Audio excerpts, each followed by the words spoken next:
Assalamualaikum warahmatullahi wabarakatuh. Saya Fitri Sri Putri dari kelas 11.1 kelompok 1. Pada video kali ini saya akan membahas mengenai CSS. CSS ini adalah seri lanjutan dari seri sebelumnya, yaitu HTML. Jadi yang saya pelajari pada video ini adalah mengenai apa itu CSS, bagaimana cara menggunakannya, lalu sejarah bagaimana, dan lain sebagainya.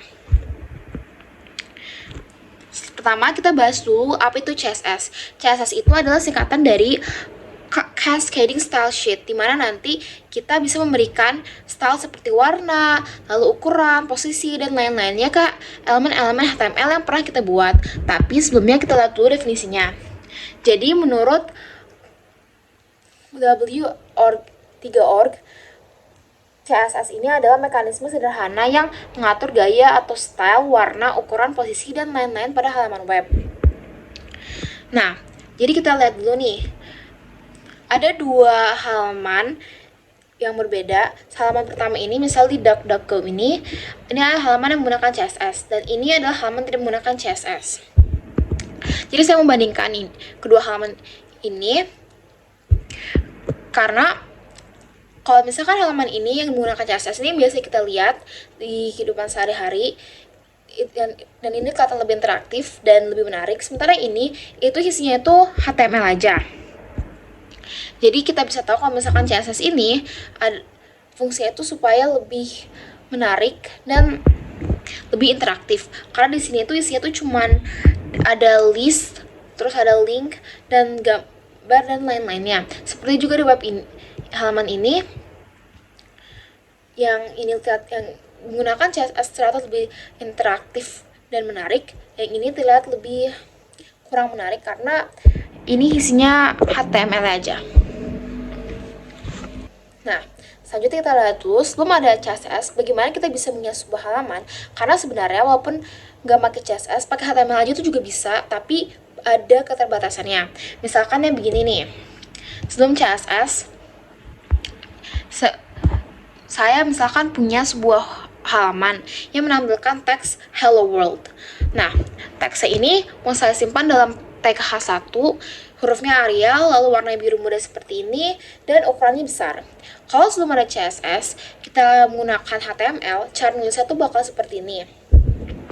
Seperti yang kalian lihat, ini tuh panjang banget, dan untuk membuat satu style seperti ini, huruf Arial yang berwarna biru, kalian butuh font size, lalu ada font face, dan lain-lainnya. Ini aja baru satu huruf, gimana kalau misalkan nanti kalian punya lebih banyak lagi huruf. Tapi kalian juga bisa bikin ini lebih rapih menggunakan HTML seperti ini. Kalian bisa lihat tagnya itu lebih rapih, ada font size untuk mengatur ukuran, color, font, face, dan mengatur jenis huruf. Lalu kalau misalkan kita mau buat tulisan di tengah, kita pakai tag center atau tag tengah. Nah, dibayangkan kalau misalkan kita punya H1, H2, dan 5, dan misalkan paragraf ada 10 dan lain-lain, ini font size-nya tuh bakal banyak banget. Jadi bakal berantakan mencampur adukan antara konten dengan style. Jadi kalau misalkan pakai CSS, bakal memisahkan antara konten dan presentasi atau style. Misalnya nih, saya punya tag HTML seperti ini, seperti seperti tadi, yaitu tag H1. Jadi dengan menggambarkan ini H1 font size, font family, dan lain sebagainya di tempat yang lain, di bagian lain di halamannya, jadi tidak bercampur antara konten dengan style. Menambahkan font size, font family, color, hasilnya itu bakal sama persis seperti yang tadi. Sama-sama Hello World dengan warna biru cerah seperti ini, dan ukuran yang besar. Nah, sekarang kita lihat dulu teorinya. Apa sih CSS itu? Jadi kalau kita lihat, cascading styles itu yang pertama, dia adalah aturan yang digunakan untuk menampilkan elemen atau tag HTML. Jadi kalau HTML itu untuk menyajikan konten, sedangkan CSS itu untuk mengatur bagaimana konten tadi mau ditampilkan. Apakah berwarna biru, ukurannya besar, dan lain sebagainya.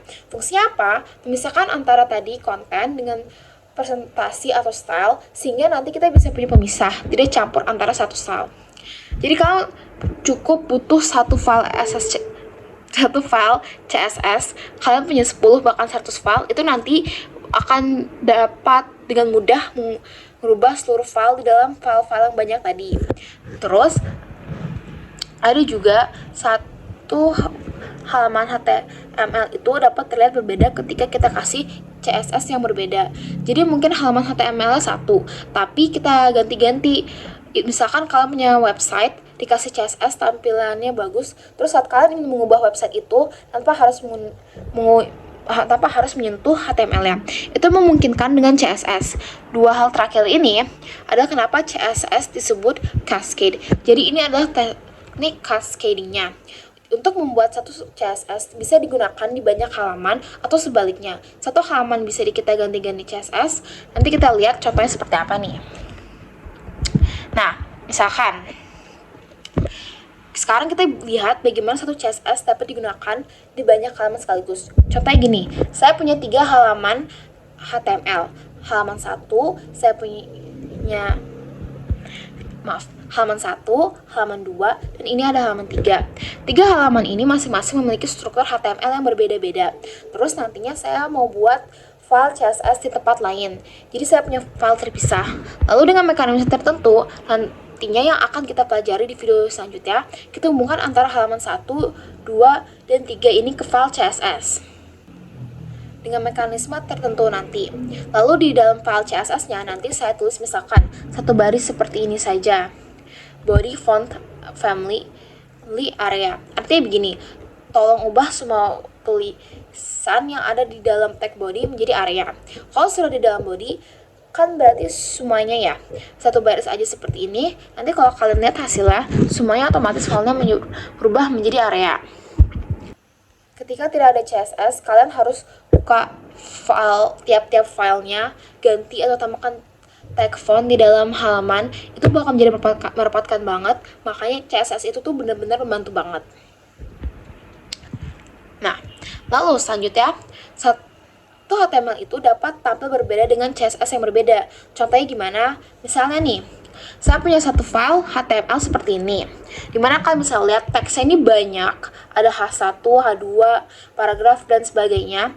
Nah, ini kalau misalkan saya kasih sebuah CSS, ini bisa aja tampilnya seperti ini. Misalkan, ini jadi berubah menjadi tampilan yang lebih menarik, dengan ada gambar berwarna hijau di belakangnya, lalu fontnya ini juga berubah, posisinya juga berubah. Itu hanya dengan satu buah CSS. Sekarang kita ganti CSS tanpa mengubah HTML, itu bisa aja halamannya berubah menjadi seperti ini. Nah, jadi dengan CSS yang berbeda, untuk halaman yang sama itu bisa aja berubah. Yang tadinya hijau seperti ini menjadi bertema yang berbeda dengan warna coklat dan krem. Nah, kalian bisa lihat sendiri di website ini, csszengarden.com, di mana nanti kalian bisa lihat bahwa satu HTML itu dapat diganti-ganti dengan CSS-nya. Jadi ini adalah penjelasan singkat mengenai CSS. Sekian dulu penjelasannya. Nanti kita bakal lanjut ke hal yang lebih detail lagi di video selanjutnya. Selanjutnya itu juga ada anatomi CSS yang akan dijelaskan oleh Aira. Terima kasih atas perhatiannya. Mohon maaf bila ada salah kata. Wassalamualaikum warahmatullahi wabarakatuh.